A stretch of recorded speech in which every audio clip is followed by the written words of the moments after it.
Bismillahirrahmanirrahim. Assalamualaikum warahmatullahi wabarakatuh. Waalaikumsalam warahmatullahi wabarakatuh. Alhamdulillah, nahmaduhu wa nasta'inuhu wa nastaghfiruh wa na'udzu billahi min syururi anfusina wa min sayyiati a'malina. May yahdihillahu fahuwal muhtad wa may yudlil falan tajida lahu waliyyan mursyida. Asyhadu an la ilaha illallah wahdahu la syarika lahu wa asyhadu anna Muhammadan abduhu wa rasuluhu la nabiyya wa rasula ba'da. Allahumma shalli wa sallim wa karim wa barik ala nabiyyina wa syafi'ina ومولانا وقدوتنا وإمامنا محمد وعلى آله وصحبه ومن اتبعهم بإحسان إلى يوم الدين أما بعد. Alhamdulillah wa syukurillah di pagi ini Allah masih memberikan kita kesempatan untuk hadir dalam majlis ilmu. Mudah-mudahan Allah Subhanahu wa taala tetap istiqamahkan kita dalam kebaikan, wabil khusus di bulan haram ini menjadi bulan yang istimewa bagi kita, bulan yang Allah akan lipat gandakan pahala dan juga Allah akan lipat gandakan dosa. Karena itulah di bulan haram, di bulan pertama di tahun Hijriah ini menjadi suatu momentum kita untuk memperbaiki diri. Mudah-mudahan Allah Subhanahu wa taala senantiasa memberikan kita hidayah dan taufiknya. Amin Allahumma amin. Salawat dan salam tentu senantiasa kita aturkan kepada Nabi kita baginda Rasulullah SAW beserta keluarganya, para sahabat dan juga mudah-mudahan kita termasuk umatnya yang mampu menegakkan sunnah-sunnahnya hingga kelak kita berhak untuk mendapatkan syafaat dari beliau. Amin Allahumma amin. Sahabatku yang dimuliakan Allah, di Sabtu pertama di bulan eh, Juli ini, Alhamdulillah, kita masih dibersamai oleh para guru kita di MKI. Sedianya kita di Sabtu pertama ini mengkaji satu kitab Hisnul Muslim ya. Pada Allah, guru kita Ustaz Dodi Al-Jambari ada kajian di sebuah masjid itu ya di Bekasi hingga tidak memungkinkan untuk eh, berbagi dengan kita dan biasanya dimulai dari jam 5 sudah mulai ya. Untuk kajian guru kita Ustaz Dodi Al-Jambari di masjid. Jadi Alhamdulillah guru kita Ustaz Ahmad Hanif bisa menggantikan waktu ini dan kesempatan yang luar biasa ini mudah-mudahan Allah senantiasa kita istiqamahkan ya. Kita istiqamahkan dalam kebaikan dan Alhamdulillah di sekarang tanggal 9 ya di Muharram menurut kalender yang dikeluarkan oleh pemerintah tentu menjadi bagi sebagian ada yang puasa ya, hari Tasu'a 9 Muharram dan besok insya Allah kita memasuki 10 Muharram tentu menjadi pengingat untuk kita tentang Abdul Siam setelah Ramadan itu adalah puasa di bulan haram. Dan kalau di kalender Muhammadiyah, kalender global, dan hari ini sudah masuk ke tanggal 10 Muharram. Jadi barangkali ada yang puasa ini bisa dua kali lipat nih mengikuti apa yang sudah ditetapkan dalam kriteria hisab Muhammadiyah ini berarti hari ini menjadi tanggal 10 Muharram. Baik, Alhamdulillah. Dan di pagi ini Alhamdulillah juga kita insya Allah akan menyelenggarakan kegiatan rutin kita yaitu khitan di Al-Masjid dan MKI. Alhamdulillah silakan jamaah yang ada waktu untuk hadir bersama saudara-saudara kita para pengurus. Ada Dr. Piki ya sebagai ketum kita, ada Bunda Aisyah, Bunda Yanti, ada eh, se- eh, dan juga banyak pengurus lain. Ada Bude juga Bude Darmi yang Alhamdulillah konsisten untuk mengelola eh, kegiatan khitan ini. Insya Allah, tabarakallah, kita doakan para pengurus untuk tetap istiqamah menjalankan kegiatan-kegiatan sosial ini yang insya Allah menjadi bekal amal kita. Dan kami ucapkan jazakumullah khairan kasir kepada jamaah yang sudah rutin berinfak bersedekah untuk kegiatan salah satunya kegiatan khitan ini. Mudah-mudahan Allah Subhanahu wa taala memberikan balasan yang terbaik untuk kita semua. Amin Allahumma amin. Dan di pagi ini kita akan kembali mengulas sebuah tema yang sudah dibahas di beberapa pekan lalu ya bersama guru kita Ustaz Ahmad Hanif tentang riba. Dan ini memang bahaya riba luar biasa ya karena kata Rasulullah SAW di akhir zaman ini memang salah satu yang hampir kita tidak bisa terhindar itu dari debu-debu riba ini memang menjadi sebuah keniscayaan ya. Eh, tapi tentu eh, Fattakullah mastata'tum ya. Jadi bertakwalah semampu kita dan jangan sampai kita eh, meninggalkan semuanya. Tentu ada hal-hal yang tetap walaupun tidak sempurna bisa kita lakukan dengan semaksimal mungkin gitu ya. Dan ini sebuah nasihat dari yang sudah disampaikan juga oleh guru-guru kita, Ustaz Ahmad Hanif dan juga Ude, Ustaz Dodi Al-Jabir, yang selalu mengingatkan betapa bahayanya riba, bahkan dosanya itu seperti menzinahi ibu kandung sendiri gitu ya. Insyaallah ya. Alhamdulillah, mudah-mudahan Allah Subhanahu wa taala lindungi kita dari keburukan riba, dan kita kembali akan mengkaji tentang riba dan siapkan diri kita untuk mendapatkan ilmu yang bermanfaat dari guru kita Ustaz Ahmad Hanif. Assalamualaikum Ustaz. Waalaikumsalam warahmatullahi. Masya Allah, tabarakallah. Alhamdulillah, Ustaz. Jazakallah khairan bisa menemani kita di pagi ini untuk sama-sama mengulas kembali ini. Karena tentang tema riba ini memang banyak hal yang harus kita ungkap sebenarnya ya. Karena banyak hal praktek yang terbarukan gitu, yang baru yang kita baru temukan. Ternyata sesungguhnya banyak sekali muatan ribanya, dan itu menjadi kewaspadaan kita untuk terhindar ya, dari berbagai praktek muamalah yang ternyata ini adalah mengandung riba gitu. Baik, Ustaz, tafadhol masykura. Kita mulai sebuah kajian tentang bagaimana riba, permasalahan dan solusinya. Semoga Allah Subhanahu wa taala mudahkan kita untuk bisa mendapatkan hikmah dari kajian di pagi ini. Tafadhol masykura, Ustaz. Baik.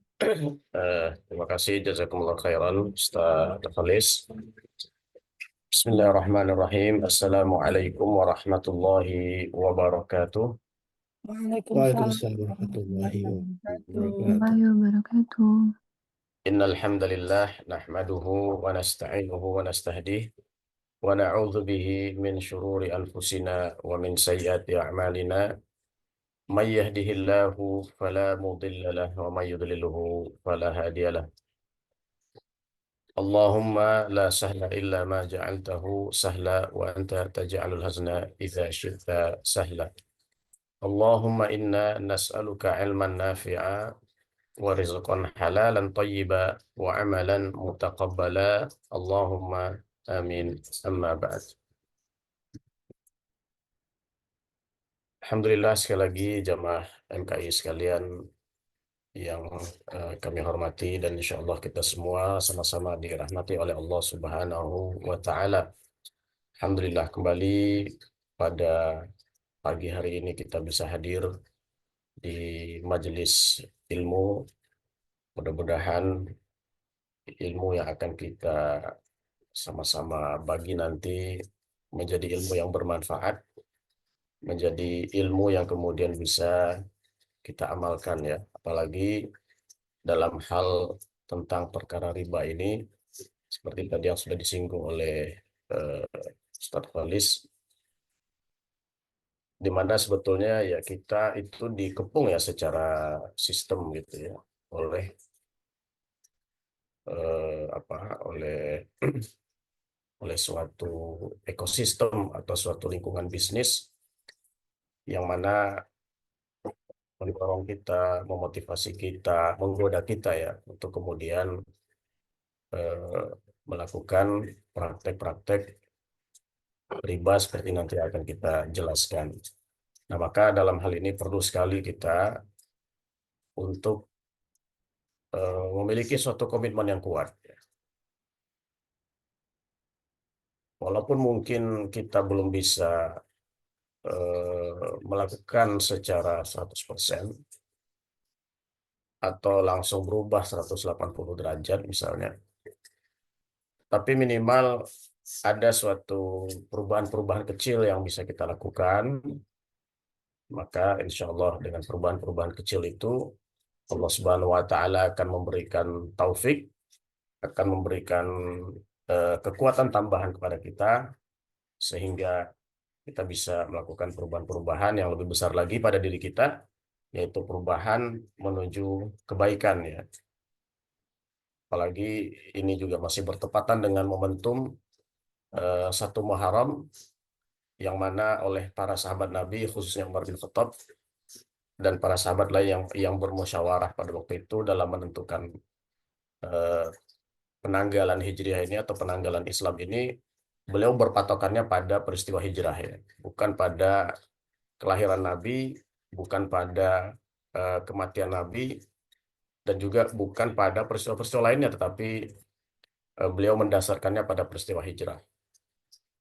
Ketika kemudian ditanya, Umar bin Khattab menjelaskan bahwa melalui peristiwa hijrah inilah Allah Subhanahu wa taala memisahkan antara yang hak dan yang batil. Artinya peristiwa hijrah atau peristiwa pindahnya Nabi SAW dari Mekah ke Madinah, nah ini menjadi suatu perubahan ya dari suatu fase ke fase yang lebih baik. Dan kalau kita lihat juga di sejarah itu, sebelumnya Nabi sudah melakukan perubahan-perubahan ya, melakukan bahkan sebelumnya juga ada peristiwa hijrah yang lain ya, hijrah ke Habasyah.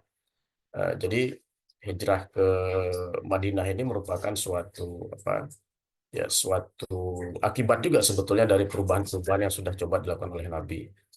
Bahkan juga kalau kita lihat sejarah itu, sebelum hijrah ke Madinah pun Nabi melakukan pekondisian ya. Nabi sebelumnya, tahun-tahun sebelumnya Nabi sudah ber apa bertemu dengan delegasi-delegasi dari Madinah ya, yang beliau menawarkan dakwahnya di situ dan diterima oleh delegasi dari Madinah ini, dan itu berlangsung 2 kali.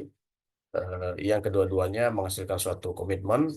Yang komitmen pertama kita mengenal dalam sejarah dengan peristiwa Bai'atul Aqobah yang pertama. Kemudian eh, setahun berikutnya jumlah yang datang lebih banyak lagi, karena kan Mekah pada waktu itu juga masih merupakan pusat peribadatan haji, walaupun dengan cara-cara yang menyimpang ya. Nah, ketika tahun berikutnya itu jumlah yang datang lebih banyak dari Madinah, sehingga dikenal juga dengan dalam sejarah dengan sebutan Bai'ah Aqobah yang kedua ya. Nah, barulah tahun berikutnya Nabi SAW itu melaksanakan hijrah. Jadi sekali lagi eh, kita bisa mengambil pelajaran bahwa memang harus ada suatu gerakan, memang harus ada suatu perubahan ya, minimal pada diri kita, meskipun itu kecil ya, tetapi itu adalah menjadi bagian dari upaya kita, dan itu adalah menjadi paling tidak nanti kalau kemudian Allah Subhanahu wa taala bertanya kepada kita, maka kita bisa menjawab, saya sudah mencoba melakukan ini sesuai dengan kemampuan yang saya miliki.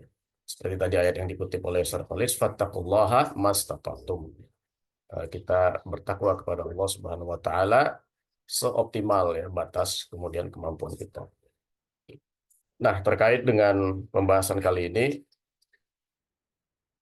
eh, kita sudah beberapa kali ya membahas tentang riba. Insya Allah pada kali ini kita akan coba fokus pada solusi ya, pada alternatif atau solusi apa yang kemudian ditawarkan oleh ajaran Islam terkait dengan cara-cara kita agar kemudian terhindar dari transaksi riba ya. Kita coba eh, lihat solusi dari ayat dan dari hadis ya.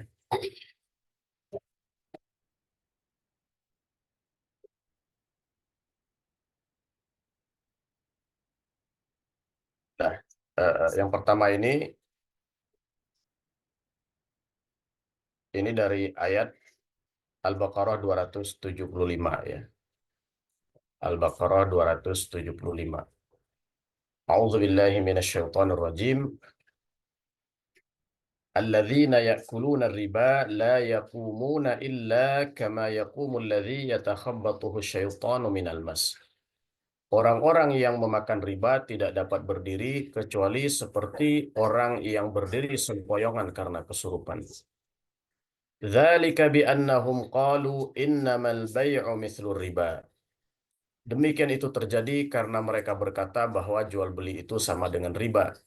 Wa halallahu al-bai'a wa harrama riba. Padahal Allah telah menghalalkan jual beli dan mengharamkan riba. Faman ja'ahu mau'izatun min rabbih fantaha falahu ma salaf. Siapapun yang telah sampai kepadanya peringatan dari Tuhannya lalu dia berhenti, sehingga apa yang telah diperolehnya dahulu menjadi miliknya. Wa amruhu ilallah, dan urusannya kepada Allah. Siapa wa man 'ada fa ulaika ashabun nari hum fiha khalidun. Siapa yang mengulangi, mereka itulah penghuni neraka, mereka kekal di dalamnya. Ya, kita perhatikan dalam ayat ini Allah Subhanahu wa taala menyamakan ya antara orang-orang yang memakan riba itu seperti orang yang sempoyongan karena kesurupan setan. Alladzina ya'kuluna riba la yaqumuna illa kama yaqumul ladzi yatakhabbathu syaitan minal mas. Ya. Al-Quran seringkali menggunakan kata-kata memakan ya, memakan apabila itu terkait harta. Sekalipun harta itu tidak kita makan langsung. Jadi memakan ini mewakili dari aktivitas-aktivitas penggunaan harta lainnya atau mewakili dari aktivitas konsumsi harta. Karena memang yang paling utama itu biasanya kemudian digunakan untuk makan ya. Atau makan ini kan secara arti kita memasukkan sesuatu ke dalam perut kita ya. Nah, inilah aktivitas yang utama dan aktivitas yang penting. Tapi ini kemudian mewakili dari aktivitas-aktivitas lainnya. Ya, baik itu kita pakai misalnya, atau kita belikan untuk perabotan-perabotan misalnya, atau kita beli untuk kendaraan misalnya. Jadi apapun pada intinya adalah ini berbagai jenis penggunaan riba ya, apapun itu termasuk misalnya untuk investasi, nah, maka itu la yaqumuna illa kama yaqumul ladzi yatakhabbathu syaitanu minal mas. Orang yang makan riba nanti dia akan seperti orang yang berdiri sempoyongan karena kesurupan. Nah, ada beberapa penjelasan para ulama terkait potongan ayat ini. Sebagian ulama tafsir mengatakan berdiri sempoyongan ini terjadi pada hari kiamat nanti ya. Jadi mereka ketika dibangkitkan oleh Allah Subhanahu wa taala pada hari kiamat nanti mereka itu sempoyongan berdirinya seperti orang yang kesurupan ya. Nah, itu yang pertama. Kemudian yang kedua, para ulama juga menafsirkan eh, sempoyongan ini seperti orang yang hilang kesadaran ya. Karena kan orang kesurupan itu kalau sempoyongan biasanya hilang kesadaran.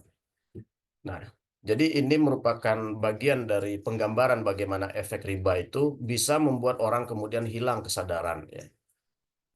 Dan eh, kita tahu ya dorongan orang kemudian untuk bertransaksi riba itu di sini ya mirip seperti orang yang kemudian kehilangan akal sehat ya. Nah, jadi eh, ya sehingga seperti orang yang kesurupan. Ini orang kesurupan kan kadang-kadang mereka tidak sadar ya.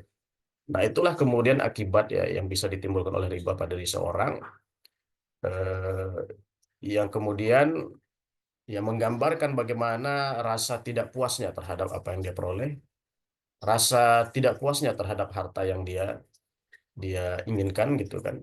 Sehingga tadi ibarat orang yang makan tidak pernah kenyang ya, ibarat orang yang minum tidak pernah hilang dahaganya.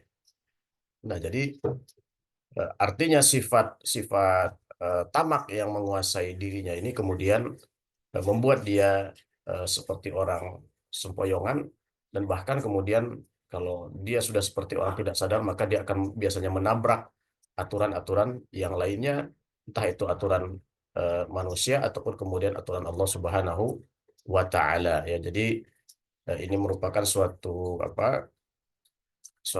penggambaran dari eh, efek yang kemudian bisa ditimbulkan oleh riba ya. Dan kalau kita lihat memang di dalam perekonomian modern itu riba itu kan mengharuskan orang selalu untung ya. Mengharuskan orang itu selalu selalu ada positif kan, artinya selalu ada kelebihan. Selalu ada kelebihan. Ya kan? Karena kalau kita sebagai misalnya pengusaha pasti kita harus mengembalikan lebih. Kita pinjam pasti kita harus mengembalikan lebih. Artinya kita harus untung gitu kan. Nah, kemudian kalau seseorang itu diharuskan untuk untung, nah disinilah kadang-kadang dia kehilangan akal sehat sehingga akan melakukan segala-galanya untuk agar dia untung. Nah, inilah kemudian kemudian berbahayanya efek riba. Melakukan segala-galanya kalau untuk kemudian harus harus untung. Karena tadi riba itu mengharuskan orang agar untung gitu. Sedangkan eh, ya kalau kita berusaha secara normal, kita pasti tahu untung itu suatu hal yang tidak pasti gitu kan. Jadi banyak sekali faktor yang menentukan ya apakah kita akan memiliki apa kelebihan nanti misalnya di akhir usaha atau tidak gitu kan. Nah, itu ya. Kemudian di antara alasan yang mereka kemukakan adalah dzalika bi annahum qalu innamal bai'u mithlu riba. Nah, ini adalah alasan orang-orang jahiliyah di masa lalu sama saja jual beli dengan riba. Dan kadang-kadang alasan ini juga sering digunakan oleh orang zaman sekarang yang menyamakan antara jual beli dengan riba gitu kan. Yang menyamakan antara yang syariah dengan yang tidak syariah gitu. Nah, jadi nanti kita akan lihat bedanya apa gitu ya. Tapi ini alasan-alasan yang biasa dikemukakan. Karena jadi itu juga sudah apa sudah bagi orang di masa itu ya riba itu kan berarti ada pertambahan harta. Sementara kalau kita melakukan jual beli kan juga ada pertambahan harta juga gitu ya. Nah, misalnya kita punya modal 1 juta, kita belikan barang seharga 1 juta, kemudian kita jual seharga 1.500.000. Berarti kan ada pertumbuhan harta kita dari 1 juta menjadi 1.500.000. Lalu apa bedanya kata mereka? Kalau uang 1 juta ini saya pinjamkan ke seseorang, kemudian saya minta dia mengembalikan 1.500.000, sama kan? Nah, itu alasan mereka ya. Nah, kemudian langsung dibalas oleh Allah Subhanahu Wa Taala, langsung dibantah oleh Allah Subhanahu Wa Taala. Padahal Allah telah menghalalkan jual beli dan mengharamkan riba. Wa ahallallahu al-bai'a wa harramar riba. Allah tidak balas, oh itu beda, enggak. Tapi Allah hanya langsung menegaskan perbedaan yang paling prinsip, yang paling utama di sini adalah Allah jual beli itu halal, riba itu haram. Seandainya harta kalian ya, tumbuh tadi karena proses jual beli dari 1 juta menjadi 1.500.000, maka proses tumbuhnya itu halal. 500 yang didapatkan itu halal. Tetapi kalau seandainya proses tumbuhnya itu karena riba, ya, maka kelebihan yang 500 itu menjadi haram. Wa halallahu al-bai'a wa harramar riba. Berarti secara tidak langsung ini adalah solusi yang pertama ya. Artinya jual beli adalah solusi yang pertama dari transaksi riba. Dan ini bisa kita praktekkan ya, seandainya eh, tentu yang lebih baik, yang lebih afdol, yang lebih ideal kalau ada orang yang datang ke kita mau pinjam uang, kita pinjamkan saja gitu ya. Kita tidak perlu minta kelebihan. Itu itu yang paling afdol dan sangat banyak sekali ya keutamaan orang yang meminjamkan atau yang membantu orang lain dengan kemudian memberikan pinjaman, memberikan utang. Nah, itu yang lebih afdol.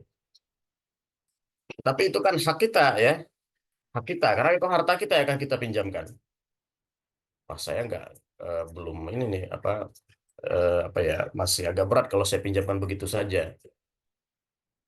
Apalagi dia pengusaha misalnya gitu kan, dan saya tahu ini pasti dipakai buat bisnis gitu kan. Nah, di sini kita bisa tawarkan kepada dia skema jual beli gitu. Nah, contoh misalnya ya kalau dia seorang pebisnis kita tanya, ini uang ini buat modal misalkan anggaplah iya buat modal usaha. Kamu usaha apa misalnya? Jadi misalnya dia butuh barang nih untuk apa? Untuk barang ya, untuk pembelian butuh barang. Oke, sini saya beli. Saya belikan barangnya, nanti kamu beli dari saya gitu kan. Dengan harga yang lebih tinggi. Nah, itu kan jual beli ya. Katakanlah dia 10 juta, oke, saya beli 10 juta. Saya belikan barang itu untuk kamu 10 juta, kemudian kita jual lagi ke dia gitu ya. Nah, itu kan juga mungkin bisa kita lebihkan kalau itu karena ini jual beli. Kita bisa jual 12 juta misalnya dengan cara silahkan kamu cicil gitu ya. Atau 6 bulan lagi bisa kamu bayar harganya. Nah, jadi jual beli sebagai alternatif dari riba dan tidak sama gitu ya.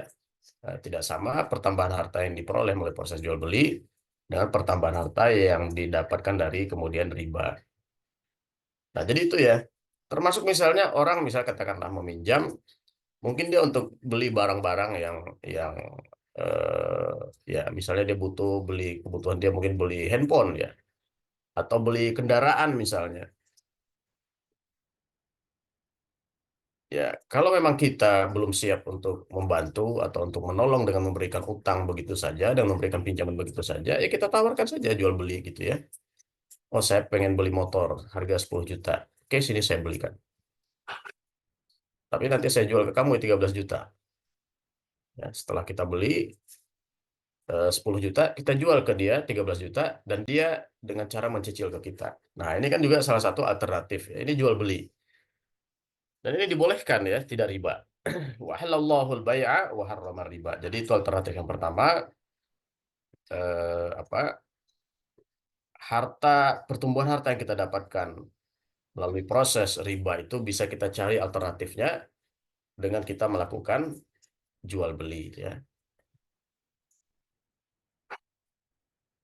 Faman ja'ahu mau'izatun min rabbih fantaha falahu ma salaf wa amruhu ila Allah. Ya, siapa yang datang kemudian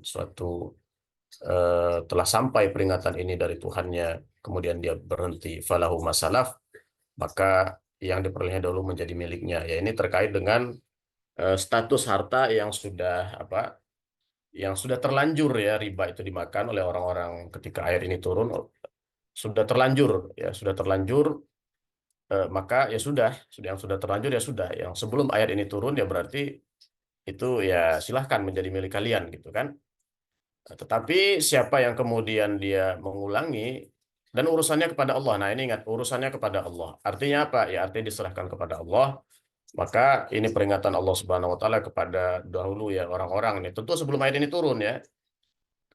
Sebelum ayat ini turun, maka secara tidak langsung ayat ini menuntun ya agar orang yang dahulu pernah berbuat riba agar banyak-banyak beristighfar, banyak-banyak memohon ampun kepada Allah Subhanahu wa taala. Ya semoga apa yang dahulu sudah dimakan itu diampuni oleh Allah Subhanahu wa taala ya sebelum ayat ini turun. Nah, kalau kita sekarang setelah ayat ini kan sudah turun dari sejak lama, maka solusinya adalah ya dikembalikan ya kepada yang berhak. Wa man 'ada fa ulaika ashabun nari hum fiha khalidun. Tetapi kalau setelah ayat ini turun masih ada yang mengulangi, maka mereka itulah penghuni neraka, mereka kemudian kekal di dalamnya ya. Nah, itu alternatif yang pertama ya, agar kita terhindar dari praktek riba yaitu kita melakukan jual beli. Sama-sama kemudian menambah harta kita tetapi yang satu kemudian halal, kemudian yang satu lagi kemudian haram ya. Alternatif yang kedua bisa kita lihat di dalam hadis ini ya. Eh, Sahih Muslim hadis nomor 2983. Haddatsana Yahya bin Yahya qala qara'tu ala Malik bin Abdul Majid bin Suhail bin Abdurrahman bin Auf an Sa'id bin Musayyab an Abi Sa'id Al-Khudri an Abi Hurairah anna Rasulullah sallallahu alaihi wasallam istamala rajulan ala Khaybar فجاءه بتمر جنيب فقال له رسول الله صلى الله عليه وسلم أكل تمر خيبر هكذا فقال لا والله يا رسول الله إنا لنأخذ الصاع من هذا بالصاعين والصاعين بثلاثة فقال رسول الله صلى الله عليه وسلم فلا تفعل بيع الجمع بالدراهم ثم بتع بالدراهم جنيبا. Dalam Sahih Muslim hadis 2984 telah menceritakan kepada kami Yahya bin Yahya. Dia berkata, aku bacakan di hadapan Malik dari Abdul Majid bin Suhail bin Abdurrahman bin Auf, dari Sa'id bin Musayyab, dari Abu Sa'id Al-Khudri, dan dari Abu Hurairah bahwa Rasulullah SAW pernah mengangkat seorang pegawai di Khaybar. Suatu saat dia datang dengan membawa kurma janib. Jadi kurma janib ini sejenis kurma yang bermutu tinggi, kurma yang bagus dari Khaybar. Nah, Khaybar ini memang dahulunya ini kampungnya Yahudi. Kemudian karena pengkhianatan yang mereka lakukan, Rasulullah SAW kemudian mengusir mereka, yang kemudian tanahnya itu dikerjasamakan gitu ya. Kemudian dan itu terkenal wilayah yang subur. Sehingga banyak perkebunan-perkebunan kurma. Kemudian Nabi bertanya kepada orang tersebut, apakah semua jenis kurma Khaybar seperti ini jenisnya? Kemudian dia tidak, ya, demi Allah ya Rasulullah, kami di sana terbiasa menukar satu sok kurma, ya, satu sok kurma, ini satu sok ini suatu takaran di masa itu, yang kira satu sok itu 5 mud ya, atau kira-kira ya kurang lebih tiga tiga 3 liter ya, dengan 2 sok, atau 2 sok ditukar dengan 3 sok ya. Jadi mereka menukar yang bagus, atau mereka punya kurma yang jelek 3 sok ditukar dengan yang bagus 2 sok ya. Atau tadi kalau mereka pengen banyak, mereka punya yang bagus 2 sok, mereka tukar dengan yang lebih rendah kualitasnya 3 sok. Artinya mereka di sini menukar kurma. Kemudian Rasulullah SAW bersabda, jangan lakukan lagi perbuatan seperti ini. Ya. Nah, jangan seperti itu kata Nabi. Kenapa? Karena ini mengandung riba ya. Riba apa ini? Ini riba jual beli namanya. Jadi riba itu ada dua. Kembali riba itu ada riba utang piutang. Riba utang piutang itu artinya riba yang terjadi dalam proses utang piutang.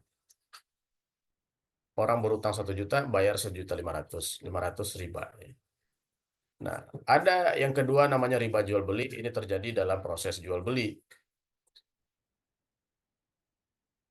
Dan ini terbatas pada harta-harta ribawi.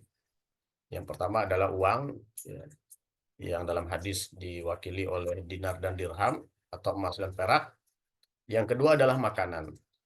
Nah, ini kan makanan. Kurma di sini juga makanan. Jadi makanan dengan kurma dengan kurma, karena dia satu jenis, tidak boleh. Kalau kita menukar harus sama ya. Kalau kita melakukan jual beli, membeli kurma dengan kurma, karena dia satu jenis maka harus sama takarannya, tidak boleh beda. Nah, itulah kemudian Rasulullah melarang praktek seperti ini karena ini menjadi riba ya, riba jual beli. Tapi di sini Rasulullah SAW juga memberikan solusi. Jual semuanya terlebih dahulu dengan dirham. Nah, artinya kalau kalian pengen kurma yang lebih bagus, jual dulu kurma yang kalian miliki, ya jual, kan mendapatkan dirham dari situ, mendapatkan uang. Kemudian dengan uang itu belilah kurma yang lebih bagus. Walaupun ujungnya sama gitu ya. Kan tadi ujungnya dia punya kurma yang jelek nih 3 sok. Kemudian kalau yang pertama tadi kan yang tidak boleh dia langsung ditukar dengan 2 sok kan. Itu nggak boleh. Tetapi kalau kemudian dia punya 3 sok, dia jual dapat uang dirham. Kemudian dengan uang 2 dirham itu dia beli kurma yang bagus. Yang mungkin dia hanya dapat 2 sok. Nah, itu tidak apa-apa. Itu tidak apa-apa. Jadi meskipun kita lihat hasilnya sama, tapi ketika kemudian prosesnya berbeda, hukumnya juga berbeda gitu ya. Nah, jadi kadangkala memang seperti itu gitu. Kadangkala orang itu manusia itu kemudian terburu-buru gitu ya, ingin mendapatkan hasil yang cepat, sementara prosesnya tidak benar gitu. Seandainya kemudian kadang-kadang ya mereka bisa sabar eh, dan kemudian melakukan proses-proses yang benar, ya insya Allah kalau memang Allah sudah menetapkan itu menjadi rezeki kita, yaitu menjadi sesuatu yang akan kita dapatkan, itu juga akan kita dapatkan dengan cara yang halal gitu ya. Jadi kadang-kadang memang manusia itu kemudian terburu-buru sehingga eh, tidak mengindahkan hal yang dilarang, tapi dia ingin kemudian hasil yang instan, hasil yang cepat gitu ya. Nah, inilah yang alternatif yang kemudian langsung ya ditawarkan oleh Rasulullah SAW, bahkan langsung diajarkan oleh Rasulullah SAW gitu ya. Nah, jadi kalau kemudian kita bersiasat ya, atau kemudian dalam tanda kutip kita mengakali ya hal-hal yang riba, tetapi dengan cara-cara yang tidak salah, dengan cara-cara yang benar, dengan cara-cara yang sah, maka insya Allah itu tidak masalah gitu ya. Nah, seperti yang kita lihat dalam hadis ini. Jadi terkadang yang dilarang Islam itu bukan hasilnya ya, bukan berarti kita tidak boleh untung, bukan berarti kita tidak boleh nambah hartanya ya. Bukan berarti di sini kalian tidak boleh mendapatkan kurma kurma yang bagus ya. Kalau kalian miliki yang jelek enggak, tetapi lakukan proses seperti ini ya. Yang ternyata kalau dilihat dalam perspektif ilmu ekonomi, ini kemudian ternyata memiliki dampak yang berbeda ya. Nah, kalau kalau kita bicara uang di sini ya, ini kan berarti kan kurma ini juga sebagai alat tukar di sini ya. Walaupun sebagai makanan pokok sekaligus alat tukar. Nah, ketika kemudian ditukar dengan dirham ya, ketika kemudian ditukar dengan dirham, ini kemudian melibatkan suatu perantara, melibatkan suatu perantara. Sehingga kemudian apa namanya melibatkan aktivitas ekonomi lain ya. Artinya kemudian di sini menjadi lebih banyak orang yang terlibat. Artinya apa? Lebih banyak kemudian orang yang bisa mendapatkan dampak dari aktivitas ekonomi tersebut. Tetapi kalau kemudian tadi kurma langsung dengan kurma, ya secara dampak aktivitasnya hanya antara ada dua pihak tadi ya. Dan kemudian ini berpotensi ya, kalau zaman sekarang kan orang itu bisa memainkan kurma tersebut, memainkan harganya, sehingga kurma yang sebetulnya kebutuhan pokok dijadikan sebagai seperti uang ya, yang diputar-putar. Bisa jadi kemudian akibatnya kurma itu menjadi langka, padahal itu makanan pokok dibutuhkan orang banyak. Nah ini kalau dipelajari ya secara ekonomi, ini ternyata kemudian tidak hanya sekedar bedanya itu hanya sekedar ujungnya sama, hanya beda proses, tidak. Tetapi dengan perbedaan proses itu ternyata memiliki dari sisi ekonomi kalau dipelajari juga memiliki dampak yang berbeda ya terhadap perekonomian. Nah, eh, jadi yang kami hormati jemaah MKI sekalian, ini ya beberapa ini dua alternatif atau dua ayat ya dan hadis yang kemudian bisa kita kita bahas, bisa kita pelajari. Yang mana dalam ayat dan hadis tersebut Allah Subhanahu wa taala kepada Rasulullah SAW menawarkan ya alternatif dari suatu perbuatan yang dilarang yaitu suatu perbuatan riba. Dan memang seperti itulah biasanya agama kita ini, ajaran Islam ini Allah itu tidak kemudian melarang begitu saja, tapi kemudian pasti memberikan alternatif-alternatif yang halal, yang lebih bermanfaat, yang tidak menimbulkan mudarat, yang tidak hanya untuk diri kita, tapi juga menimbulkan manfaat untuk orang lain, dan tidak hanya di dunia, tetapi juga memberikan manfaat di akhirat kelak. Wallahu a'lam bishawab. Untuk selanjutnya barangkali ada hal-hal yang ingin di sharing oleh jamaah atau didiskusikan, kami kembalikan lagi ke Ustaz Kholis ya, selaku moderator. Baik, alhamdulillah, masyaAllah, kita dapat ilmu baru ya tentang bagaimana riba, praktek riba yang sudah terjadi di masa Rasulullah SAW, dan bagaimana di saat ini tentu barter ini sekarang hampir jarang terjadi saat ya, kebanyakan dengan langsung menggunakan mata uang gitu ya. Tapi ini terjadi di masa lalu dan memang eh, riba dengan apa istilahnya riba fadl saja, Ya, riba dengan Pak Buyuak ya. antara transaksi atau Hmm. barter antara barang dengan barang lain yang berbeda apa kualitasnya gitu ya. Dan ini menjadi satu yang mungkin juga di era sekarang ada sebuah inovasi-inovasi perdagangan yang justru di sana ada juga memang sesungguhnya perbuatan riba gitu ya. Silakan jemaah yang ingin mempersiapkan pertanyaan atau mungkin ingin diskusi, ingin sharing karena di sini juga apalagi di hari Sabtu ini kan menjadi hari pasar kita ya. Ada hukum kata Rasulullah SAW ketika Rasulullah membuka pasar Manakhoh ya di samping Masjid Nabawi ini, kemudian Rasulullah bersabda kepada para sahabat, inilah pasar kalian, hadza hukum, dan itulah pasar yang berhasil menggeser ya dominasi kaum Yahudi di pasar Yahudi yang memang saat itu sangat berkembang praktek ribawi gitu ya. Dan saya ingin tanya soal ini, kan kita memang biasa berinteraksi dengan perbankan ya. dan biasanya meminjam dengan modal kerja untuk usaha gitu ya. Dan di sini ada beberapa pengusaha juga mungkin bisa sharing juga gimana praktek mendapatkan pinjaman dari perbankan. Wabil khusus juga bank syariah gitu saja. Kalau tentu bank tidak mau rugi kan, padahal mungkin dengan konsep mudharabah atau musyarakah ini kan sebenarnya ingin sama-sama untung sama-sama rugi gitu ya. Tapi kalau dalam konsep perbankan yang saya tahu ini saya nggak tahu juga belum pernah berhubungan secara langsung dalam modal kerja. Tapi yang saya paham kayaknya juga bank menggunakan mekanisme eh, misalkan memberikan modal kerja gitu ya, kemudian dikembalikan dalam masa tenggang waktu sekian gitu ya. Jadi sesungguhnya memang dia tidak mau rugi juga gitu ya, tetap si apa yang mendapatkan modal kerja ini dalam posisi ya tetap kalau ketika rugi usahanya ya tetap harus mengembalikan pinjaman ke bank syariah gitu kan. Ini gimana? Apakah ini memang yang seperti ini gitu eh, yang syar'i itu sebenarnya? Ya, yang pertama ada dua hal mungkin ya.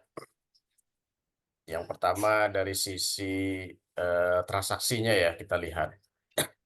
Maka memang eh, bank bank syariah biasanya kalau kalau dia ya eh, dalam tanda kutip kalau di bank itu istilahnya bukan memberikan pinjaman ya, karena kan kalau pinjaman kelebihan kan jadi nggak boleh ya. Maka istilahnya pembiayaan. Nah, kalau bank syariah itu memberikan pembiayaan ya kemungkinan besar dia akan menggunakan akad jual beli ya. Yang akad jual beli tadi keuntungannya bersifat pasti kan.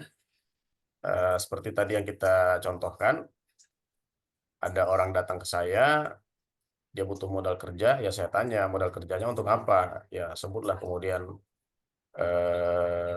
untuk sewa sewa ruko misalnya ya.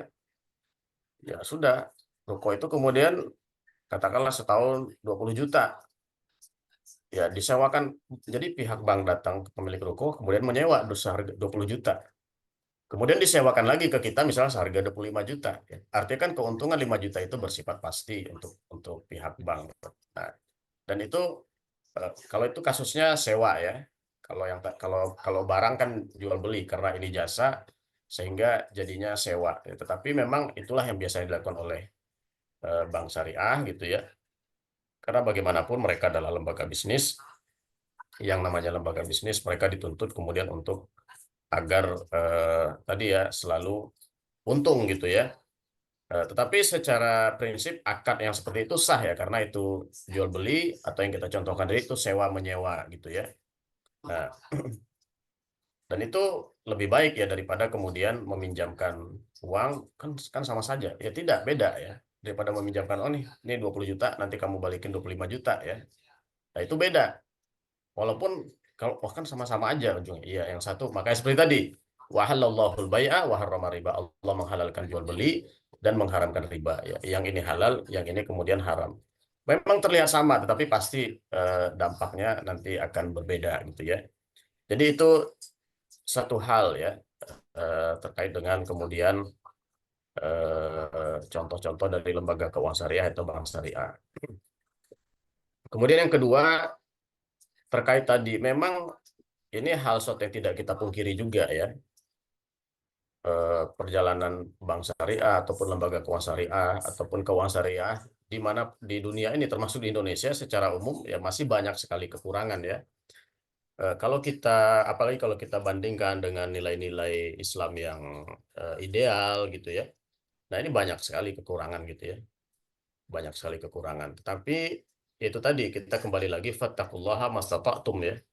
Inilah pilihan yang lebih baik yang tersedia bagi kita dibanding kemudian kalau kita harus bertransaksi secara riba gitu ya. Tetapi kita juga makanya tadi kita juga harus suarakan terus ya kekurangan-kekurangan seperti ini agar menjadi perhatian dan menjadi perbaikan ya. Karena tidak kita pungkiri memang bank syariah hari ini masih masih beroperasi di bawah sistem ya yang menuntut apa ya yang menuntut keuntungan yang terus-menerus gitu ya. Yang menuntut agar tidak boleh rugi kan gitu. Nah, jadi kemudian ya itulah bagaimanapun eh, lembaga keuangan tersebut menyesuaikan ya, dan kemudian berusaha mencari alternatif-alternatif syariah ya. Itu pun kemudian kadang-kadang ya mungkin dalam beberapa kasus prosedurnya mungkin ada yang tidak dijalankan secara secara benar gitu ya. Nah, ini kan suatu kekurangan lagi yang ya perlu kita perbaiki, perlu kita kritik juga gitu ya. Jadi mungkin itu jawaban ya dari terkait dengan ya kalau kalau kita turun ke realitanya, kalau kita turun ke prakteknya, hal-hal seperti itulah yang akan kita hadapi gitu ya. Kalau konsep mudharabah itu kan sebenarnya bagi hasil konsepnya ya. Ya, Bagi hasil itu apakah selalu untung? Padahal kan bagi hasil bisa jadi ketika usaha rugi. Apakah Bang mau menanggung ikut juga kerugian dari pengusaha atau pedagang gitu yang ya, di mak ya makanya kan dilihat akadnya, dilihat per akadnya. Ketika dia memilih akadnya tadi jual beli, ya berarti kan otomatis yang dia bayarkan itu adalah utang kan yang harus dibayarkan sejumlah sekian. Jadi tidak melihat lagi apakah usaha yang dilakukan itu untung atau rugi. Nah, memang kalau memang mau melihat, kalau mau dia melakukan pembiayaan ke inti usahanya gitu ya, ya memang dia harus mempertimbangkan untung rugi gitu ya. Ya maka dia pilih akad yang lain harusnya kan bisa mudorobah tadi kan atau musyarakah. Ya tetapi sekali lagi karena tadi bank itu ada dalam satu tuntutan sistem yang mengharuskan dia untung, maka dia cari tadi yang paling menguntungkan gitu ya. Nah, itulah memang realitanya saat ini. Jadi dia kemungkinan tidak akan pilih mudorobah gitu kan, atau tidak pilih musyarakah ya. Tetapi kemudian tadi memilih yang ya dalam tanda kutip ya yang pasti untung gitu ya. Yang walaupun ya namanya tetap tidak ada kepastian gitu kan. Tetapi itulah kemudian realitanya seperti yang kita kita jelaskan tadi. Nah, tetapi memang walaupun ini masih skupnya kecil sekali ya, saya hanya yang menyampaikan. Ada memang beberapa orang ya, beberapa orang lembaga lah gitu, yang memang mereka itu dalam mengkritisi ya kondisi seperti itu, dan kemudian ya mereka memang membuat suatu lembaga yang fokusnya itu memang ya mudorobah tadi. Jadi mereka menyalurkannya dalam bentuk mudorobah ya. Jadi bukan bukan tadi dalam bentuk jual beli ya.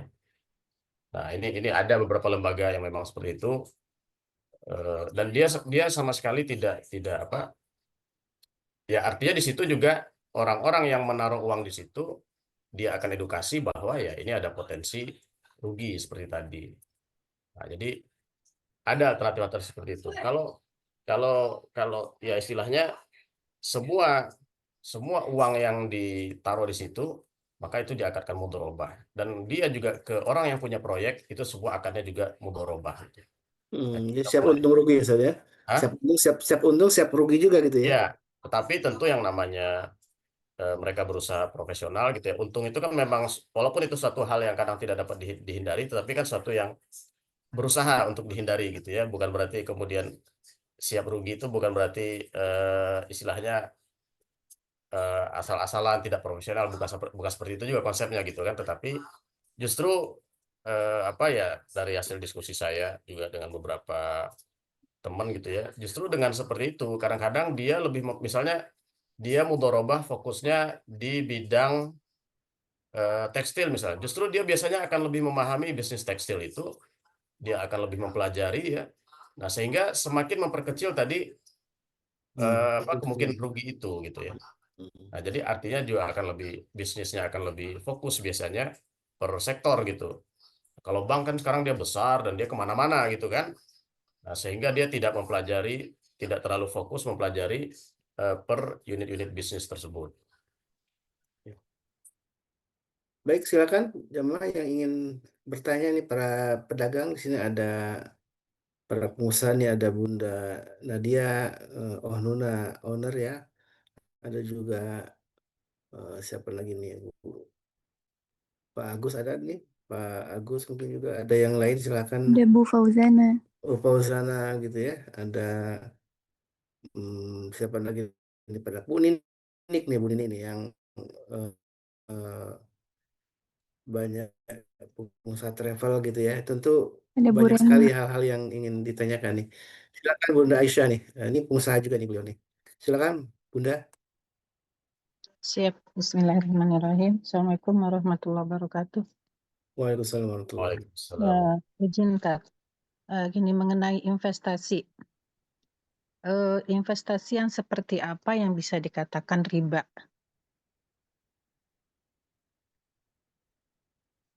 Ya, cukup segitu aja. Kak.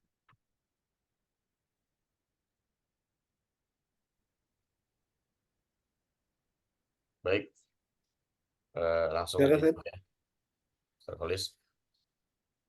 Investasi apa yang termasuk riba gitu ya?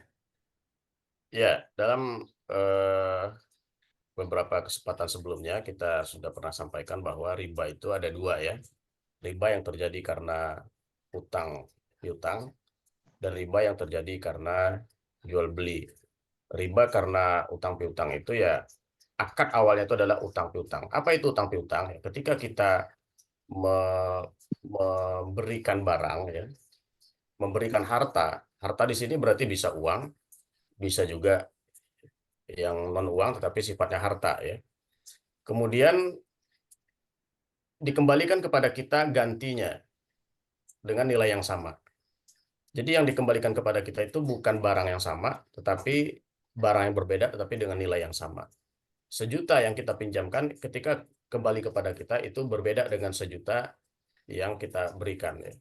Seandainya kita punya beras, kita pinjamkan, kemudian beras itu kan biasa dipakai, dimakan, kemudian dikembalikan lagi ke kita, itu kan beras yang berbeda. Nah, itulah yang disebut dengan utang ya, atau qard dalam istilah fikihnya. Nah, itu kalau dalam proses pengembaliannya dilebihkan, disyaratkan harus ada kelebihan, nah itu terjadi kemudian riba. Nah, maka dalam investasi, kalau uang yang kita taruh ini ya dijamin, misalnya kembali, misalnya kita investasi 10 juta, dijamin nanti keuntungannya 10%, dijamin keuntungan 5% ya, atau kemudian kita diminta naruh emas misalnya, dijamin nanti keuntungannya 10%, 20%, atau kita naruh apapun yang sifatnya harta, kemudian dijamin keuntungannya yang kemudian, nah itu maka berarti investasi yang seperti itu kemudian adalah riba gitu ya. Kemudian yang kedua itu tadi dalam hal jual beli ya, ini kan tukar menukar, biasanya tukar menukar barang-barang ribawi. Ya, barang-barang ribawi itu hari ini itu yang paling dominan itu kan adalah uang ya. Maka uang ini kalau ditukar dengan uang lagi, kalau misalnya mata uangnya sama, tidak boleh ada kelebihan gitu ya. Nah, jadi misalnya ya kalau investasinya mata uang, kemudian dibelikan lagi ke mata uang yang sama, kemudian nilainya bertambah ya, atau kemudian mata uang berbeda tetapi tidak tunai ya. Nah, maka ini adalah potensi kemudian terjadi riba. Tapi kemudian yang lebih banyak, yang paling banyak hari ini itu sebenarnya utang piutang. Walaupun kita tidak menyebutnya utang piutang gitu ya. Kan dilihat itu akad itu substansinya. Walaupun kita melihatnya, misal tadi kita memberikan uang disebut investasi. Ya kita lihat ini, uang yang kita kembalikan, kalau harus dikembalikan, berarti itu utang gitu kan. Kalau harus dikembalikan dengan nominal yang minimal sama, berarti itu adalah utang. Karena kalau ada kelebihan, ya berarti itu adalah apa? Kemudian di situ berpotensi terjadi riba. Tapi kalau kemudian uang yang kita berikan ini, ya dijelaskan di situ, ini dikelola ya, artinya uang itu dikelola, kemudian hasil pengelolaannya itulah yang keuntungannya dibagi, nah maka itu investasi yang halal ya, mudharabah kan. Nah, jadi Artinya pokoknya tidak harus, berarti tidak balik ya pokoknya ya. ya itu teknis saja, bisa pokok. Kalau misalnya kalau usahanya langsung selesai ya bisa langsung balik. Kalau usahanya belum selesai masih terus ya berarti akan masih bersambung juga, yang kemudian nanti apa, atau bisa juga dicicil atau bisa dikembalikan sekaligus, itu teknis. Hmm. Ya. Baik, sudah jelas Bunda Aisyah atau mungkin ingin balik bertanya lagi berkaitan? Iya, gini, Kak. Apakah nih kalau kita invest, kita minta selalu ada laporan setiap bulan, gitu? Nah, apakah itu salah dalam invest gitu? Karena kan kita pengen tahu nih setiap bulan itu kan pasti penghasilan itu akan berbeda, nggak akan pernah sama hasil penjualan gitu. Nah, apakah kita salah gitu? Dan di situ pun ditentukan, oh bagi dividen itu per tahun setahun sekali. Tapi karena kita nggak mungkin mengambil 1 tahun sekali, kita minta kebijaksanaan perusahaan nih, saya mau ambilnya per bulan atau minimalnya per 3 bulan. Nah, apakah itu menyalahi gitu hukum hukum investasinya? Ya, ya sebenarnya itu seharusnya emang demikian gitu ya. Eh, apa ya? Sebenarnya dasar dari kerjasama itu kan kepercayaan. Maka kalau dalam hadis-hadis yang terkait dengan kerjasama dengan mudharabah itu Nabi sangat menekankan ya masalah kepercayaan. Dalam salah satu hadis itu disampaikan apabila ada dua orang bersyarikat, ya bersyarikat itu artinya kan bekerja sama ya dengan baik itu dengan cara kan intinya itu bagi hasil ya baik dengan musyarakah ataupun mudharabah intinya bagi hasil. Maka kemudian selama mereka jujur, nah jujur artinya transparan ya kan, jujur artinya transparan. Ya termasuk tadi laporan. Laporan itu adalah bentuk kejujuran sebetulnya. Eh, Transparan. Maka akan diberkahi, usaha mereka. Tapi kalau sudah mulai ada yang menyembunyikan dan berbohong, maka barokahnya akan dicabut gitu ya. Eh, Kemudian juga dalam hadis lain, kalau ada dua orang yang bermusyarakah kata Nabi, ini hadis qudsi ya. Allah mengatakan, kalau ada dua orang yang bermusyarakah bekerja sama bagi hasil, aku jadi yang ketiga kata Allah. Nah, jadi artinya Allah ada di situ ya. Allah memberkahi. Tapi kalau kemudian sudah ada yang berkhianat, maka ditinggalkan oleh Allah Subhanahu wa taala. Artinya Allah tidak ada lagi di situ dan otomatis keberkahan akan dicabut. Jadi sebenarnya laporan itu adalah konsekuensi ya seharusnya dari suatu kerjasama. Maka kalau kita meminta, sebetulnya tanpa diminta pun seharusnya nih pengelola yang Ya, eh, mana ya? ya yang amanah seharusnya itu sudah melaporkan ya. Cuman memang ya kadang-kadang perlu ditegaskan persoalan ini ya, perlu ditegaskan supaya itu tadi eh, karena namanya kita manusia itu memang perlu ya kadang-kadang niat di awal itu bagus tetapi dalam proses perjalanan mungkin ada godaan dan lain sebagainya maka perlu juga nggak apa-apa kalau perlu dalam setiap kerjasama itu ditekankan tentang masalah laporan gitu ya masalah kewajiban masing-masing pihak Ya. termasuk tadi pembagian bagi hasil juga itu teknisnya tentu tidak apa ya membebaskan sebetulnya ya kalau kita lihat dari syariat itu membebaskan apakah mau begitu selesai usahanya apakah apalagi kalau sekarang rata-rata kan usaha itu berkelanjutan ya terus menerus gitu ya kalau zaman dulu itu memang rata-rata bagi hasil itu per proyek gitu kan karena kalau di Mekah itu orang rata-rata pedagang dia sebelum dia berdagang misalnya dia mau pergi ke Suriah nih ya kan dia butuh modal. Nah, sudah begitu dia selesai pulang dari dagang ke Suriah, Damaskus, udah dibalikin semua modalnya gitu kan. Nah, kalau sekarang kan tidak seperti itu. Sekarang misalnya usaha berkelanjutan gitu ya. Jadi modal itu kadang kan tidak bisa langsung ditarik. Tetapi keuntungan bisa dibagi. Kalau misalnya perhitungannya itu benar ya bisa jadi itu kalau memang sudah ada untungnya harusnya bisa itu dibagi per 3 bulan gitu ya. Nah, tetapi tentu kita sebagai pemilik modal misalnya atau yang berkontribusi pemodal di situ, kita perlu memahami juga ya alur apa istilahnya, aliran kasnya gitu ya. Kadang-kadang ini di laporan itu ada keuntungannya, tetapi bisa jadi tidak dalam berbentuk uang misalnya. Seperti orang dagang nih, ada keuntungannya, tapi keuntungannya dalam bentuk barang gitu ya. Nah, sehingga mungkin belum belum langsung bisa dibagi. Jadi hal-hal seperti itu mungkin kita juga perlu memahami bidang yang dikelola tersebut, apakah itu memungkinkan misalnya modalnya itu atau maaf keuntungannya itu bisa langsung diambil dalam waktu 3 bulan tadi atau 6 bulan. Kalau misalnya memungkinkan ya kenapa tidak gitu ya. Itu bisa dan bahkan mungkin bisa dari awal bisa kita kita buat suatu kesepakatan gitu ya. Dan kemudian itu bisa dilakukan. Baik. Dan kalau mematok keuntungan itu masuk bagian dari riba saja. Karena kalau di Depok kan sempat ramai yang namanya Pandawa saja. Pernah dengar ya Pandawa yang kemudian membuka investasi di mana-mana. Dan kalau nggak salah sudah mematok keuntungannya. Jadi kayak mengambil persentase itu dari investasi yang di store gitu ya. Misalnya kalau katakanlah 20 juta maka dia akan dapat keuntungan per bulan 1 juta atau 2 juta gitu kan ya. Saya sempat waktu itu ada saudara saya yang ingin invest di Pandawa itu saya udah melarang itu termasuk riba karena tidak mungkin usaha itu udah dipatok keuntungan dari awal gitu kan ya. Dan nantinya modal akan kembali misalkan hanya dalam jangka apa namanya sekian bulan itu akan kembali dan kemudian jadi kan udah menghitung lebih dari bunga bank kan kalau kalau dengan seperti itu ya patokan akhirnya dia nambah lagi ternyata memang apa yang saya prediksikan tetap ternyata itulah sebuah penipuan gitu saja karena money game ternyata memang dia 1 bulan 2 bulan dapat keuntungan bagi hasil seperti yang dijanjikan tapi setelah di bulan ketiga keempat semuanya pada amsyong sudah hilang semua Zat.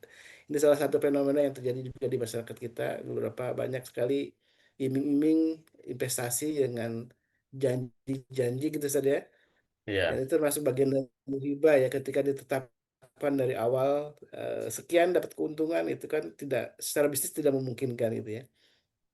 Ini ada pertanyaan juga saya di chat yang berkaitan dengan pertama dari Bu Diah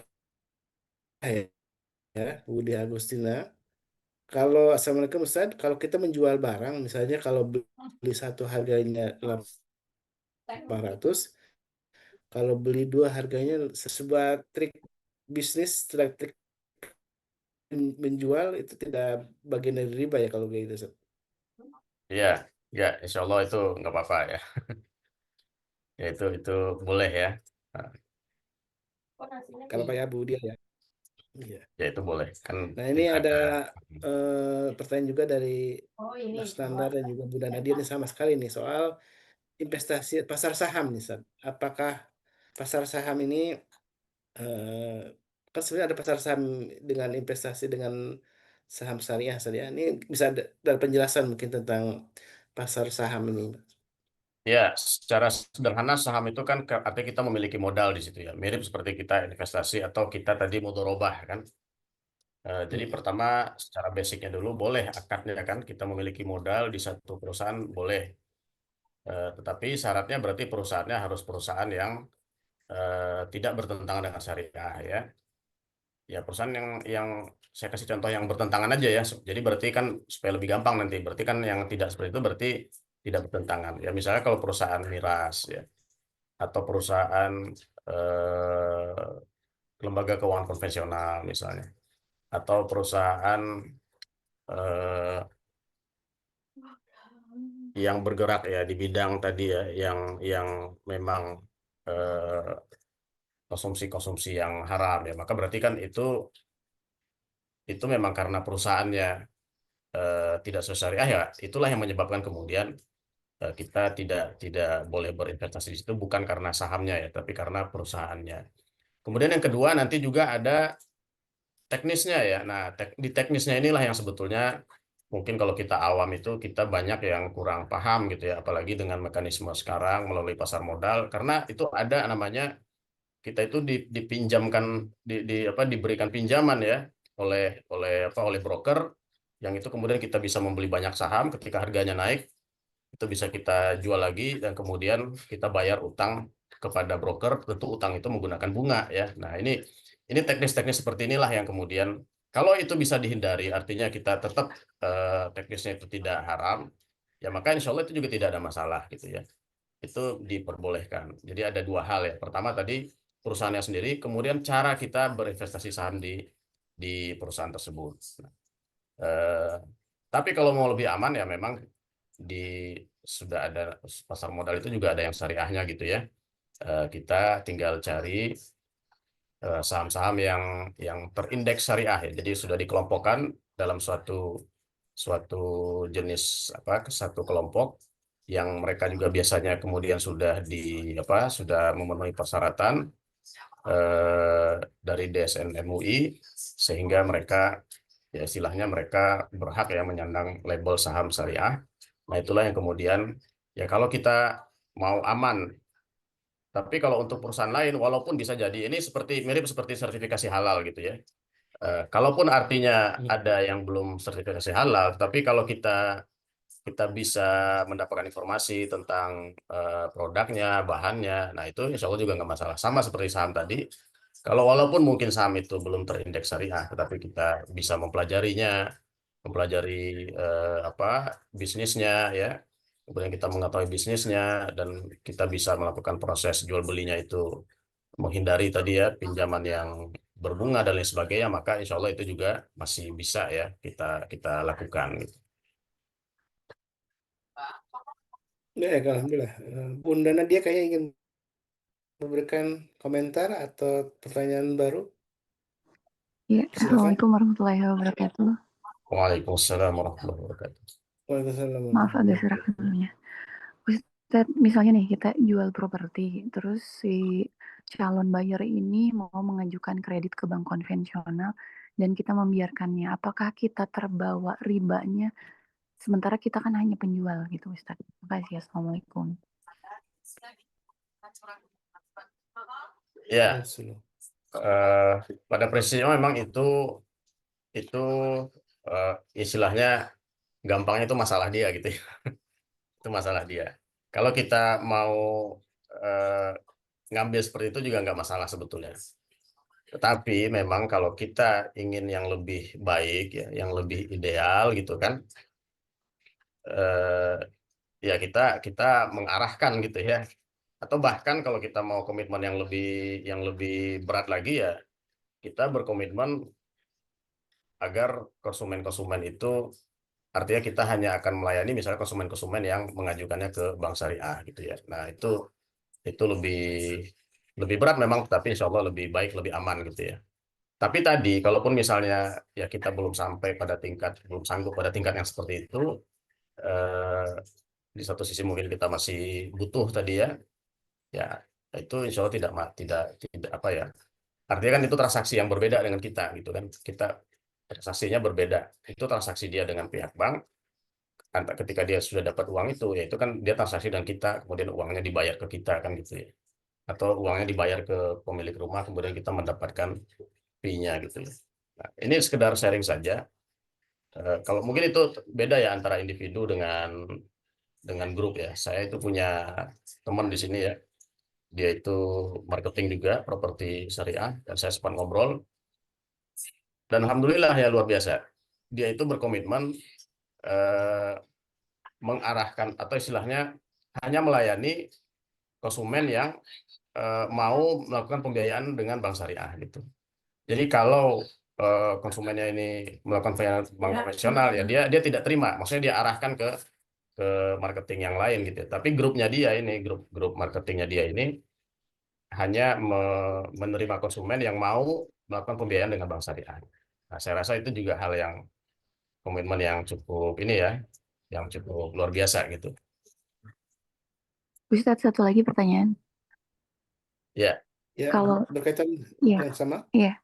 Kalau misalnya kita beli properti barang lelangan gitu, si properti ini dan kaitannya dengan bank konvensional lagi gitu. Terus kan ada syarat-syarat misalnya kita harus bayar ke aparat terdekat gitu. Itu gimana, Ustadz?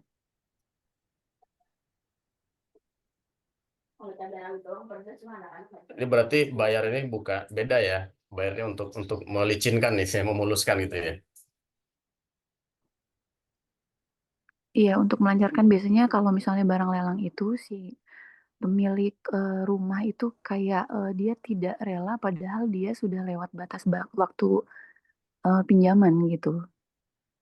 Tapi dia nggak rela, makanya dia suka ada perlawanan, jadi kita perlu bayar ke aparat gitu. Gimana tuh Ustadz kira-kira? Dan itu properti ini properti dari pembiayaan Bank Kompen gitu ya, Ya, Bunda betul. Nadia. Iya, iya. Saya mungkin karena saya kurang begitu paham apa detailnya, tapi saya mungkin hanya memberikan panduan yang sifatnya umum saja. Ya, memang kita kan harus memastikan dulu ya, artinya barang itu memang sudah bukan kepemilikannya sudah bukan di pemilik yang pertama lagi. Karena kalau secara kepemilikan masih di pemilik yang pertama, itu tidak boleh kan kita membeli gitu ya. Artinya memang secara perjanjian, secara peraturan itu sudah berpindah milik, seharusnya itu menjadi milik bank gitu ya. Dan kemudian kita pun selaku pembeli itu memang kita sudah berhak ya, sudah layak dan memang sudah sah ya, artinya kita sebagai pembeli. Artinya jangan sampai kemudian kita dalam proses membeli tadi sebetulnya mungkin belum tentu kita ini gitu kan, cuman karena kita memberi lebih besar atau karena kita tadi ya memberikan ya istilahnya saya sebut saja suap mungkin ya, kita memberikan suap kepada siapapun ya supaya kita mendapatkan itu. Nah, ini kan proses-proses yang tidak benar juga. Tetapi kalau semua proses itu sudah benar, hanya kemudian tadi ya dalam eksekusinya terkendala hal-hal tadi yang kemudian kita harus ya mengeluarkan uang untuk memuluskan proses itu memang kita bisa ngambil solusi bahwa sebagian ulama berpendapat itu tidak disebut juga sebagai riswah ya, atau tidak disebut suap, karena kan pada dasarnya itu sudah jadi hak kita. Nah, jadi tapi memang ya istilahnya yang dosa yang nerima gitu kan, yang kita yang ngasih nggak terima, karena sebenarnya kan itu juga sudah tugasnya mereka harusnya ya untuk mengeksekusi itu gitu.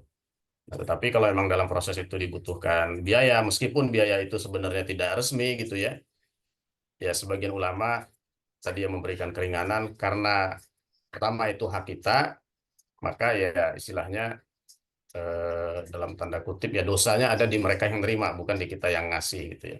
Kecuali beda halnya kalau tadi itu sebenarnya eh, belum tentu ya jadi milik kita, kemudian kita melakukan memberikan uang tadi supaya itu jadi milik kita, atau tadi itu belum perpindahan kepemilikannya belum jelas, kemudian sudah langsung kita beli. Nah, inilah yang mungkin hal yang perlu dihindari. Wallahu a'lam. Baik, sudah jelas Bu Dian langsung. Ya, Assalamualaikum Ya, warahmatullahi wabarakatuh.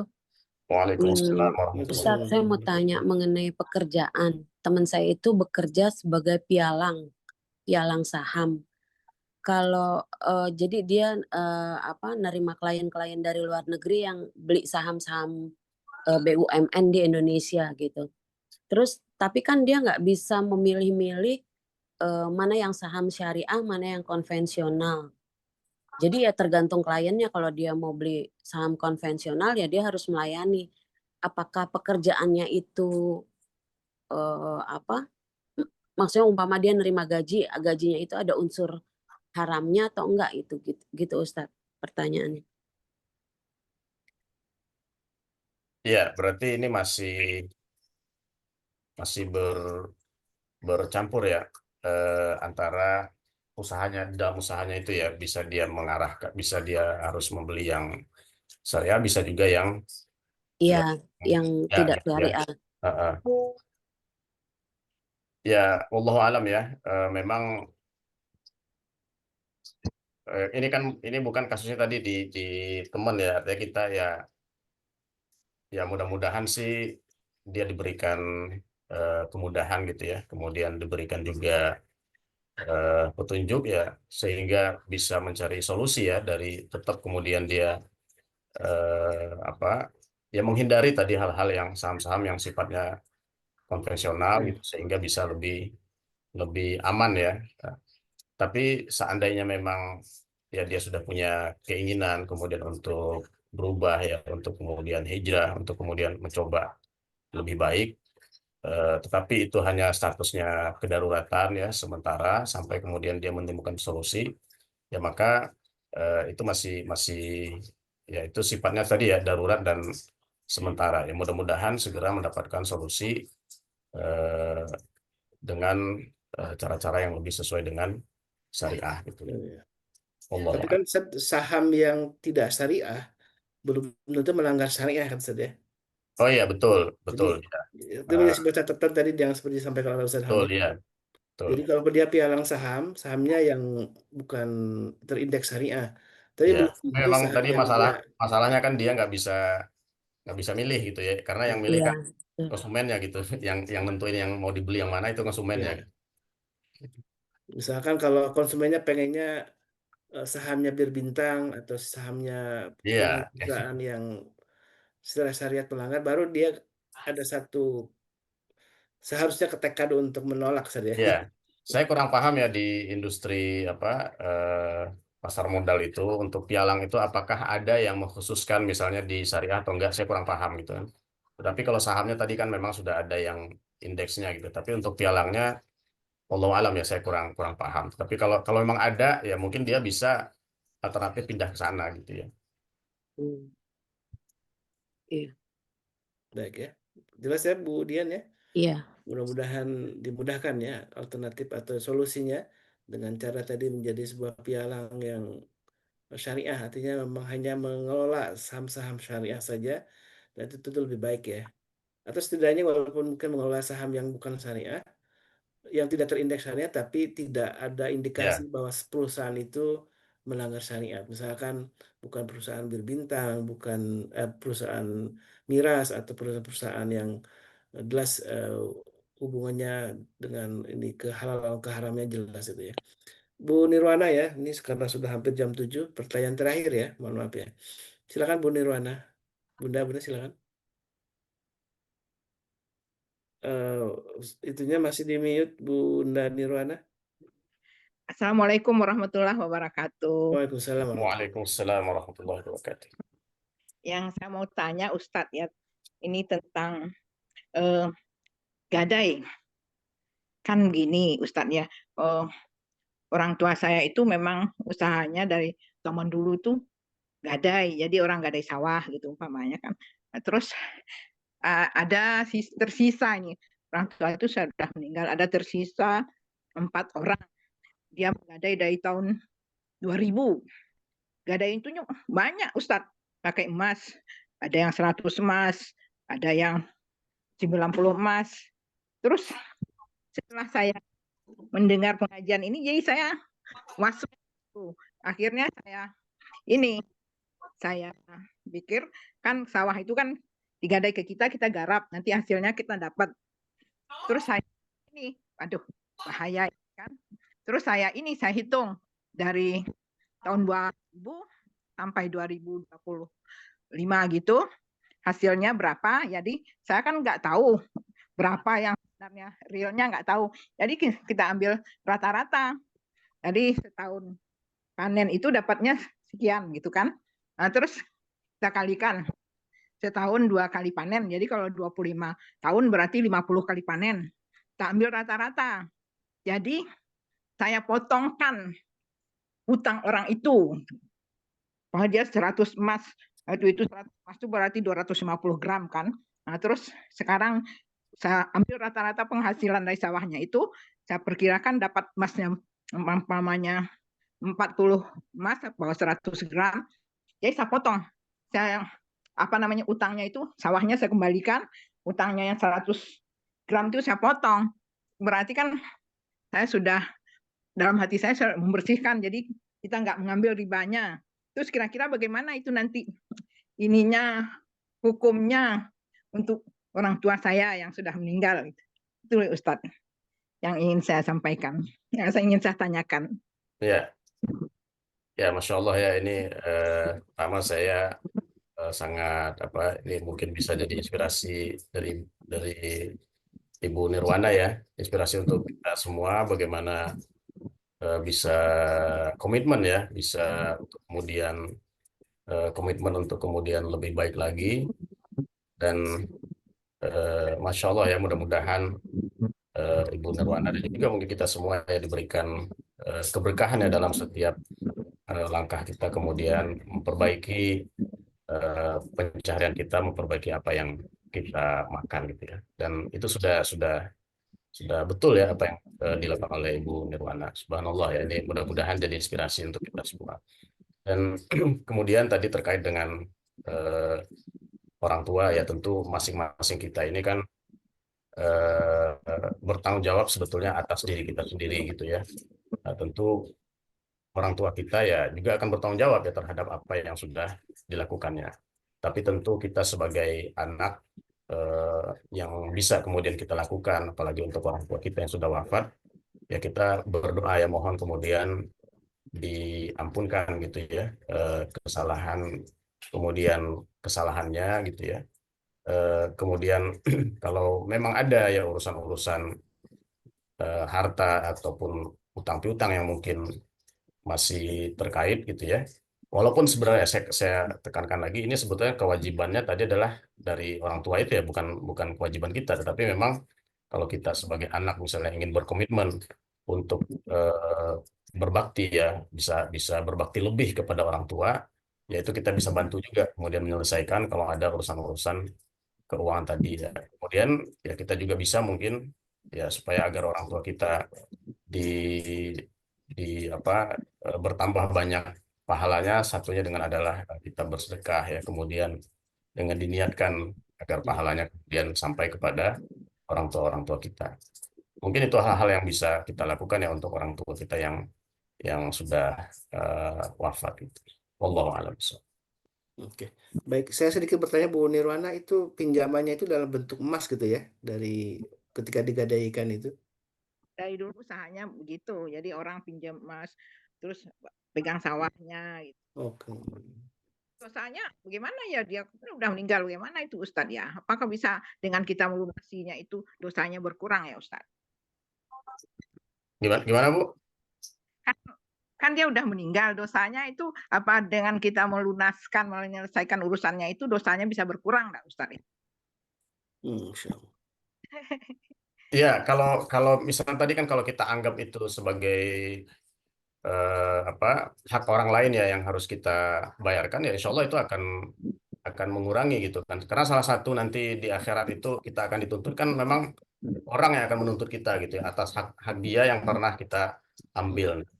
Kalau memang itu ya tadi kan kita nilai itu sebagai hak orang lain yang kemudian kita kembalikan, maka insya Allah ya itu akan sangat bermanfaat sekali ya, membantu orang yang sudah meninggal gitu.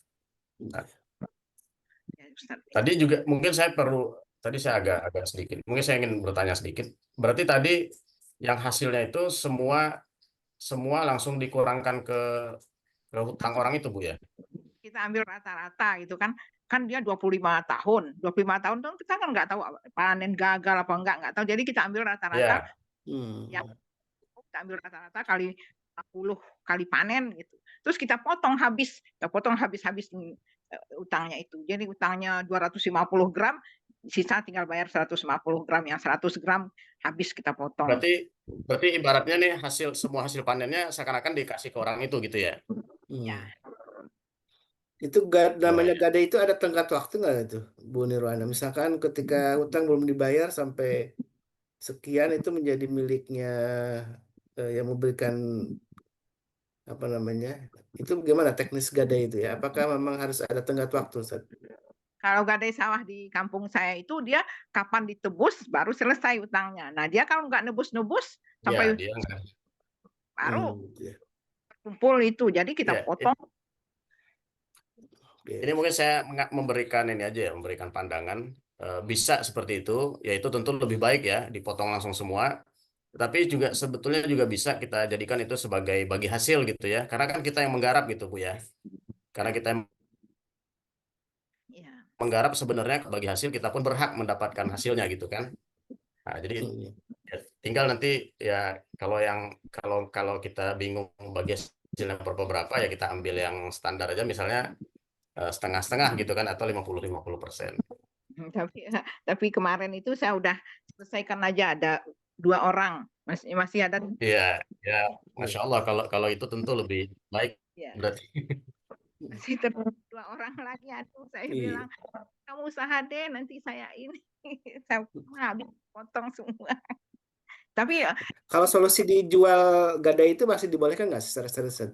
Jadi barang gadai ini dijual, nanti hasilnya itu dijadikan untuk pembayaran uang pinjaman tadi, dan sisanya dikembalikan ke si pemilik tanah tadi.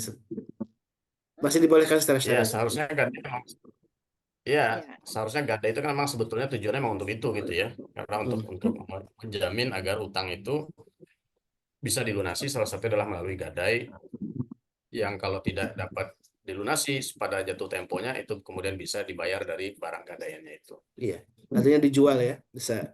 Iya, dijual. Kalau kalau sawah itu nggak ada dijual-jual, kan nggak boleh dijual kalau harta pusaka nenek moyang itu nggak boleh dijual, bolehnya cuma Oh, diganti. gitu. Oh Baik, iya. baik. Orang Padang nih Baik. biasanya Bu. Ya. Iya, ya alhamdulillah. Baik. Mudah-mudahan ibu saya tuh mendapat keringanan. Amin, amin, amin ya. Amin, amin, amin. Baik, amin. Terima kasih. Alhamdulillah, syukurlah. Ya. Assalamualaikum warahmatullahi wabarakatuh. Waalaikumsalam. Waalaikumsalam warahmatullahi wabarakatuh. Baik, alhamdulillah. Wa syukurillah ya. Jazakallah khairan Ustaz Ahmad Hanif yang menemani kita sejam lebih nih, hampir sejam setengah ini kita membahas tentang tema riba ya. Memang tentang masalah ini tema yang terus berkembang karena apalagi kita memang punya muamalah, punya interaksi dengan orang lain dalam hal harta, tentu ini harus kita bersihkan, jangan sampai harta kita tercampur dengan riba, karena ini adalah riba adalah barang kotoran yang bisa merusak keberkahan dari harta kita, dan mudah-mudahan Allah Subhanahu wa taala istiqomahkan kita untuk menjaga harta kita, harta yang penuh berkah. Dan salah satunya dengan disebut dalam dalam Al-Qur'an pun bahwa Allah yumhiqur riba ya, yumhiqul riba wa yurbis shadaqat. Allah menghancurkan riba dan kemudian menumbuhkan sedekah, maka sedekah menjadi solusi dalam banyak hal untuk harta kita. Dan mudah-mudahan sedekah yang Bapak Ibu jamaah titipkan untuk kami dan salah satu untuk kegiatan khitan gratis di pagi ini, di hari ini ya, bersama Rumah Khitan Zidan MKI menjadi salah satu solusi terbaik bagi kita untuk membersihkan harta kita dan juga untuk menumbuhkan harta kita, bahkan karena dengan harta yang disedekahkan menjadi harta yang insya Allah akan berlipat, tidak hanya pahala yang sudah Allah siapkan untuk kita, tapi juga sungguh Allah akan juga melimpahkan keberkahan di dunia dengan keberkahan harta dan keberlimpahan harta. Mudah-mudahan Allah Subhanahu wa taala ridho dengan amal kita, dan apalagi di bulan haram di tanggal 9, ada juga yang mengatakan hari ini juga hari tanggal 10 Muharram ya, menjadi hari terbaik kita untuk kita terus beramal soleh. Mari kita tutup dengan doa kafaratul majlis. Subhanakallahumma wa bihamdika asyhadu an la ilaha illa anta astaghfiruka wa atubu ilaik. Alafumikum hadana wa iyyakum. Assalamualaikum warahmatullahi wabarakatuh. Waalaikumsalam warahmatullahi wabarakatuh. اللهم ارحمنا بالقرآن واجعله لنا إماما ونورا وهدى ورحمة. اللهم ذكرنا منه ما نسينا وعلمنا منه ما جهلنا وارزقنا تلاوته آناء الليل وأطراف النهار واجعله لنا حجة يا